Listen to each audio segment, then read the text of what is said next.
Andre the Giant was a great guy, gentle giant, and that first year in WWE, well, WWF then,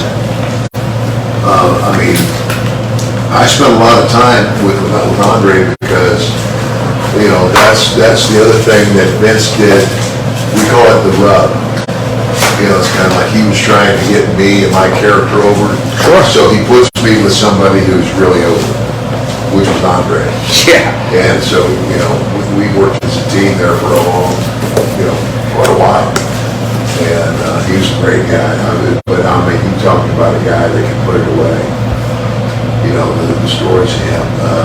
I remember one time, and I've known Andre since I was in college. When I was at West Texas State. Okay.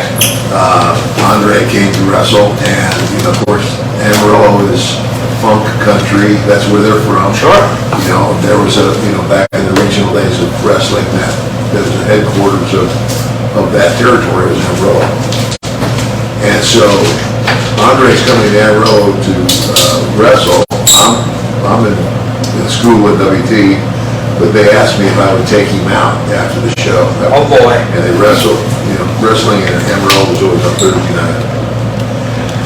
So I took him out, and I took him to one of the places, there's a lot of country places, there's just one strip in Amarillo with there's a lot of bars. And a lot of the college, crowd. Sure. This place. Anyway, Sure. So we sit down at the table, and the girl comes to take our order. And Andre asked her, he says, "Do you have trash can?" And she kind of looked at it and looked at me, and he says, she says, "Yeah, we got several trash cans." He said, "Big trash can." He says, "Oh yeah." He says, "Empty trash can. Put 5 cases of beer and ice and bring to the table."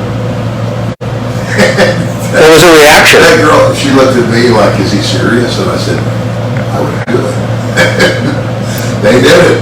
I got some 5 cases of beer, and we sat there, and when Andre would put his hand around a can of beer or a Coke can, because they're the same size, you couldn't see the can because his hand covered it all up. His hands were that big, and so it's kind of like, for a guy Andre's size, drinking a 12-ounce can of beer is like us drinking a mini beer. Mm-hmm. He just had, and in all the times that I had been out, there are a lot of times that I went out drinking with Andre after a show, and I don't remember. I'm sure you're not the only one. But oh my gosh, it was kind of like you're never gonna go toe to toe with him, because there's just no way. He just could consume so much, and I never saw him. I never saw him tipsy. I never saw him swagger. I never saw him drunk.